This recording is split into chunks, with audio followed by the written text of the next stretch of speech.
Videos देखने के लिए सब्सक्राइब करें जनसत्ता.com, बेल आइकन दबाकर पाएं लेटेस्ट नोटिफिकेशन। नमस्कार, स्वागत है आपका जनसत्ता पर। दुनिया भर में कोरोना वायरस का कहर अपनी चरम पर है। लाखों लोग अपनी जान गंवा चुके हैं तो करोड़ों लोग कोरोना से संक्रमित हैं। ऐसे में सबकी निगाहें कोरोना की वैक्सीन पर टिकी हुई हैं, क्योंकि इस समय कोरोना महामारी के खिलाफ पूरे विश्व में वैक्सीन बनाने के कई प्रोजेक्ट्स पर काम चल रहा है। बताया जा रहा है इनमें ऑक्सफोर्ड यूनिवर्सिटी द्वारा एस्ट्राजेनेका के साथ मिलकर विकसित की जा रही वैक्सीन और जॉनसन एंड जॉनसन द्वारा विकसित की जा रही वैक्सीन बंदरों में कोरोना वायरस संक्रमण को रोकने में सफल हुई है। अब इन वैक्सीन का ह्यूमन ट्रायल किया जा रहा है। तो आइए जानते हैं अब तक कौन सी वैक्सीन कितनी सफल हुई और कब तक आ सकती है कोरोना की वैक्सीन।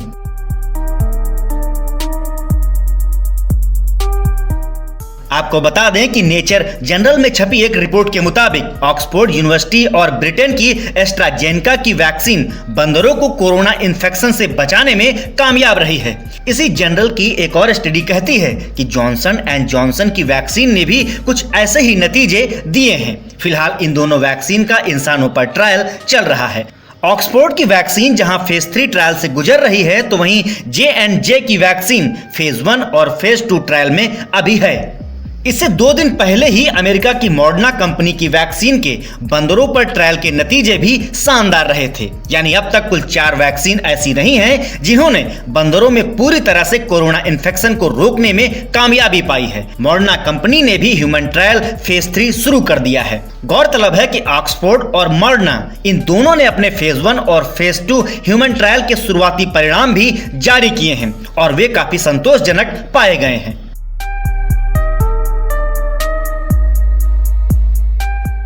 जिस तेज गति से कोरोना की वैक्सीन बनाने की दिशा में काम चल रहा है, उम्मीद है कि इस साल के अंत तक या फिर अगले साल की शुरुआत तक कोरोना की वैक्सीन आ सकती है।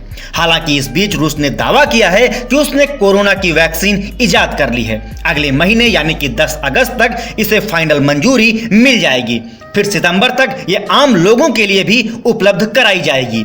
हालांकि यह रूसी वैक्सीन अभी फेज 2 के ट्रायल में है। नतीजों के आधार पर इसे शर्तों के साथ मंजूरी दी जा सकती है।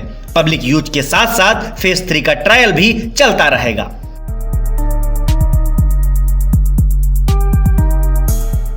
बताया जा रहा है कि कोरोना वायरस की वैक्सीन बनाने की रेस में ब्रिटेन की एस्ट्राजेनेका, अमेरिका की जॉनसन एंड जॉनसन और फाइजर जैसी कंपनियां आगे चल रही हैं। न्यूयॉर्क टाइम्स की एक रिपोर्ट के मुताबिक इन कंपनियों ने अमेरिकी सांसदों से वादा किया है कि वे वैक्सीन से मुनाफा नहीं कमाएंगी। हालांकि एक और वैक्सीन निर्माता कंपनी मॉडर्ना ने ऐसा कोई वादा नहीं किया है। फिलहाल ये सभी कंपनियां वैक्सीन का ह्यूमन ट्रायल कर रही हैं। उधर चीनी दवा कंपनी सिनोवेक बायोटेक भी कोरोना वैक्सीन को बनाने की दिशा में काफी आगे पहुंच चुकी है।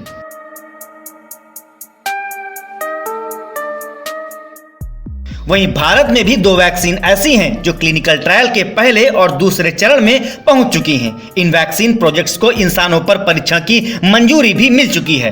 फार्मा कंपनी भारत बायोटेक की कोवैक्सीन उनमें से एक है और दूसरी vaccine project Zydus Cadila health care limited की है। कोवैक्सीन के डेवलपमेंट प्रोजेक्ट में सरकारी agency Indian council of medical research और नेशनल इंस्टीट्यूट ऑफ वायरोलॉजी शामिल है। फिलहाल ये तो आने वाला वक्त ही बताएगा कि कोरोना की वैक्सीन कब तक आएगी, लेकिन तब तक आप देश दुनिया से जुड़ी हर खबर के लिए बने रहिए जनसत्ता के साथ।